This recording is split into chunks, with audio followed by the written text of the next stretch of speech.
Oh, we've got a lot to talk about. There's the Activision Blizzard earnings call. There is also the big thing.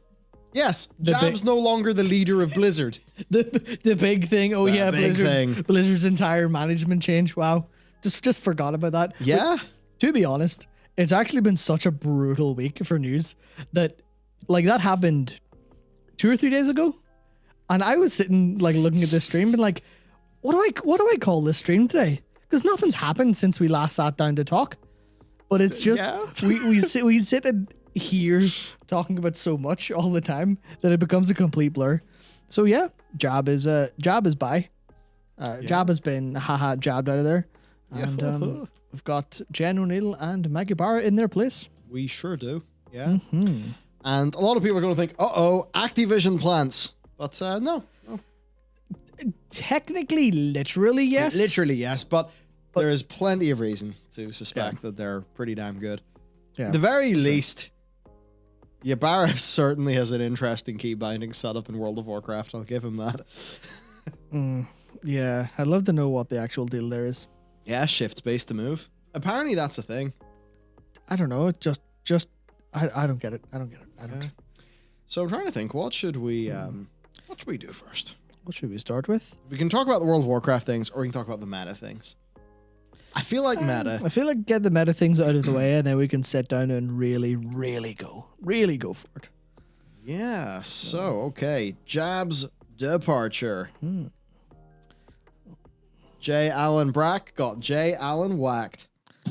Yep. It's maybe a bit in poor taste. Yeah, he's still alive as far as. That's what whacked means. Oh, yeah. Okay, no, never mind. Yeah, he's not been killed. So here is J. Allen Brack. Certainly, this is not the most cheery photo of the man that's existed. That's one of the real problems. Like, after that very solemn apology talk, especially even the one from the BlizzCon line, there's just so many pictures of him that look sullen or kind of memeable in a way just because of his expression. It's kind of awkward. That he has had a totally fucked tenure. Completely scuffed. Like, he gets in, Blitzchung happy, you're like, oh man. Yeah. J. Allen sacked. That one works. J. Allen sacked. There we go. I mean, the official line is he left to pursue new opportunities. Oh, aye, yeah. But if you read between the official lines... If you read their earnings call, where they say that the new leaders of Blizzard are a part of the change they're making, it's like, it's pretty obvious he's not just... he's not just went for a new job. Yeah. So to read through this, right, to all members of the Blizz community, we want to let you know about important leadership change. Starting today, J. Allen Brack will be stepping down as the leader of the... I'm just going to grab this so I can read it off my screen instead there. Stepping down as the leader of the studio. Jen Oneal and Mike Ybarra are going to be co-leading Blizzard going forward. Now, I don't actually know if Jen and Mike have had... their titles increase. I think they're now the ones who are, the leaders, but we went from co-founder, CEO of Blizzard, Jab, president of Blizzard, now co-leaders of Blizzard. Yeah, I mean, chain of command wise, there is more Activision control here. And I think for that, there will be pros and there also will be cons, but we'll get into that. So this talks a bit about Jen and Mike, who are, look, this is new people. We don't know them, but these are the new leaders of Blizzard. So we do need to know what the crack is with these people and understand them a bit. And thankfully, me and Matt's research, the more we have read up and these people understood them, the more we actually think they're probably pretty solid to be leading Blizzard, actually. Definitely. I think that it seems to be Diablo and Overwatch will get the love first.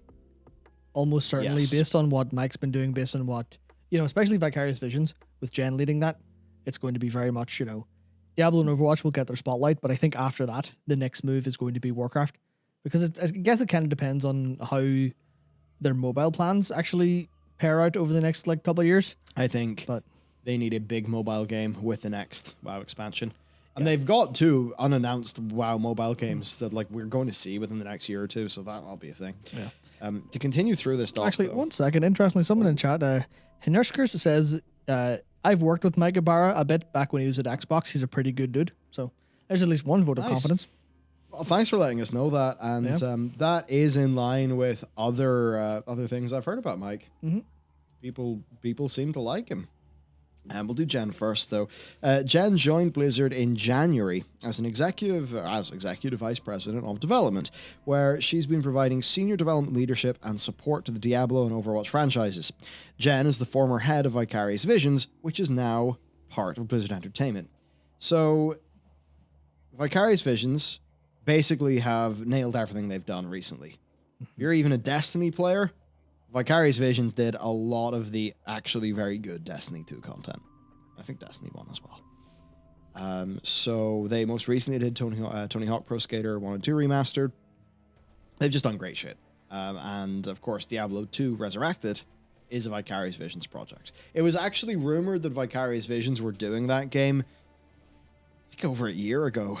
Yeah, it's Ages ago. Yeah, they definitely weren't they weren't just thrown on it. No. Whenever the announcement was made, they've been on that for Yeah. It would now be over it'd be over a year and a half now since those rumors started coming up, I think. Yeah, no, it would. Yeah, so it's interesting that. So, Jen has been working on Blizzard related things for a decent bit of time. She started off in QA, made her way all the way up to studio head of Vicarious Visions, working on pretty damn major projects, and now she's here at Blizzard. And I think there's a lot of reasons why it makes sense. I mean, number one, it seems like Jen is absolutely well qualified for the job. Also, number two, in the situation that's went on, I think for a lot of people at Blizzard, they will like to, they'll like this arrangement. This whole thing of, well, what has it been? Women feeling not listened to at the company. Well, now when they look to their leadership, I think they might be able to feel a bit better on that. So that's stuff with Jen. As for Jen, actually, we'll go into our breakdowns of them in a little bit. I'll keep on going with the article here. For Mike Ybarra, then, after many years at Xbox, Mike joined the company in 2019 as the Executive Vice President and General Manager of Platform and Technology, where he's been overseeing the evolution of Battle.net and our development services organization. Jen and Mike have more than 3 decades industry experience between them. Moving forward, they will share responsibilities over game development and company ops. Both leaders are deeply committed to all our employees, to the work ahead to ensure Blizzard is the safest, most welcoming workplace possible for women, people of any gender, ethnicity, sexual orientation, or background, to upholding and reinforcing our values, and to rebuilding your trust. With many years of industry experience and a deep commitment to integrity and inclusivity, Jen and Mike will lead Blizzard with care, compassion, and a dedication to excellence. You'll hear more from them soon. The following is a message from J. Allen Brack. And, to me, when I read this, I thought, oh, that seems really stilted. So, I mean, I don't know what's going on inside the head of Jab right now. I've heard from people that, Blizzard stuff did get better under Jab's tenure. I just don't know, did they find that he knew shit and that's why he's away? Did he know about Alex and do nothing? In which case, that would be him falling foul of what Bobby Kotick has said. About leaders who got in the way of processes. It's sort of hard to know. I mean, that said, if there was all that known stuff with Alex, and Alex Afrasabi got a slap in the wrist from a guy that they used to be on the same team, you can perhaps see. And if it does turn out it's that's why Jab is gone, then I mean, certainly feeling the consequences of that lapse of judgment, but also would show that title's not going to help you if you were part of the cultural problem. I think that's one of the most important things. That's what Bobby Kotick said outright in the earnings call, which was straight up just, right, anyone who's been found to impede our processes, their head will roll. That's more or less what he said, and I feel like that's definitely what they need, because if the problem arose from executives being protected, or not even just executives, from all of these people being protected, all of the older blood being protected, if Jab could have been a sacrificial lamb more than anything else. Yeah. Could have been a display of power of just, we are not fucking around here. We will take you down. We've just thrown your leader out the door. No one is safe. Which I think is, if it comes to inspiring a culture of fear to make sure everyone gets their job done correctly, maybe not the good move.